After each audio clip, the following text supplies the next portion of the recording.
Al 75 jaar beschermt het Europees Verdrag voor de Rechten van de Mens onze fundamentele rechten en vrijheden. Het biedt leidraad aan overheden bij hun handelen, aan wetgevers, maar ook aan rechters die burgers inschakelen om hun rechten te beschermen.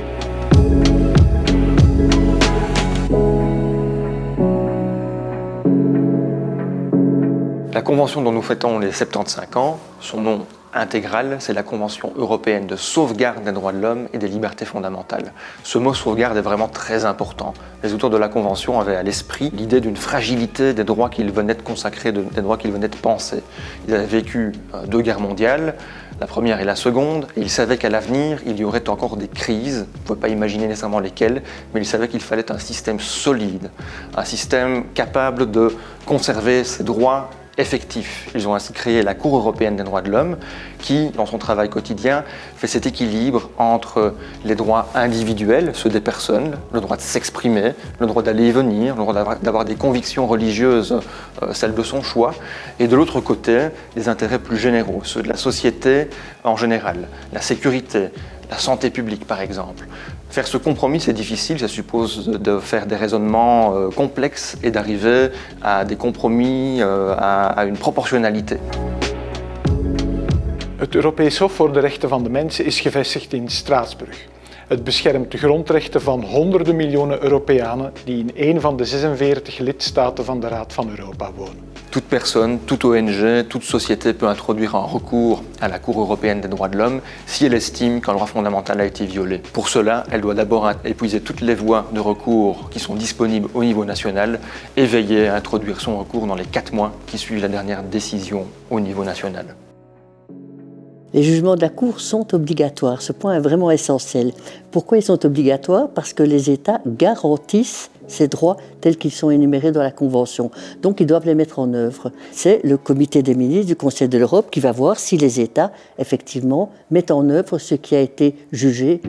De staten moeten dus het in het arrest beoogde doel bereiken en kunnen zelf kiezen wat daarvoor de beste manier is. Zo heeft België, naar aanleiding van een arrest van het Hof tegen Turkije, onmiddellijk bepaald dat elke gearresteerde persoon recht heeft op bijstand van een advocaat voor het eerste verhoor door de politie. Ons land werkt echter nog steeds aan de volledige uitvoering van die arresten van het Hof, die vragen dat de beslissingen van de Belgische rechters binnen een redelijke termijn genomen worden.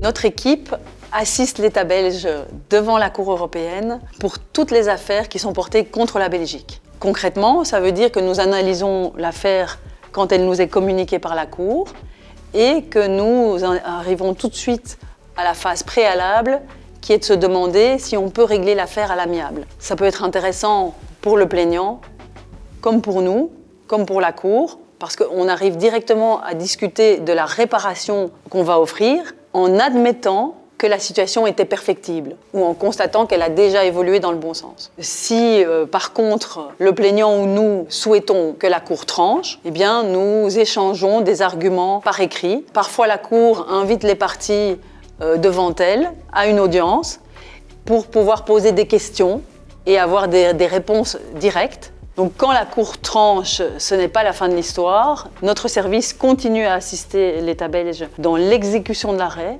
pour qu'il aide à ce que la situation se mette en conformité avec la Convention lue avec les yeux d'aujourd'hui. La Cour européenne des droits de l'homme, c'est le contrôle externe. Elle n'est pas au-dessus des juridictions internes, elle est à côté. Et ça, c'est l'idée fondamentale des droits humains, c'est qu'ils doivent être effectifs et non pas illusoires, et dès lors, il faut un contrôle au dehors des États. C'est ça la Cour européenne des droits de l'homme. On est maintenant en 2025, et la Cour doit effectivement appliquer ses droits fondamentaux. Ce sont les droits de base dans la Convention européenne des droits de l'homme. Le droit à la vie, l'interdit de la torture, la vie privée, la liberté d'expression, le droit au mariage. Eh bien, tous ces droits qu'on appelle civils et politiques, tous ces droits fondés sur les libertés, tout simplement, il faut les appliquer dans notre société de 2025. Het is juist dat het Hof de jongste jaren wat onder vuur ligt. We moeten die kritiek au sérieux nemen, maar tegelijk mogen we niet vergeten dat het gedurende 75 jaar lang bijgedragen heeft aan de bescherming van de rechten van iedereen, van de baby tot de ouderen. En ik hoop dat de volgende 75 jaar het Hof hetzelfde kan blijven doen. De vinger aan de pols kan houden van maatschappelijke veranderingen, altijd in het voordeel van de burger. Zoals we zien staat het Hof dicht bij de burgers. Het ziet erop toe dat de rechten en vrijheden die in het verdrag zijn vastgelegd, concreet en actueel blijven, met een juist evenwicht tussen individuele belangen en maatschappelijke belangen.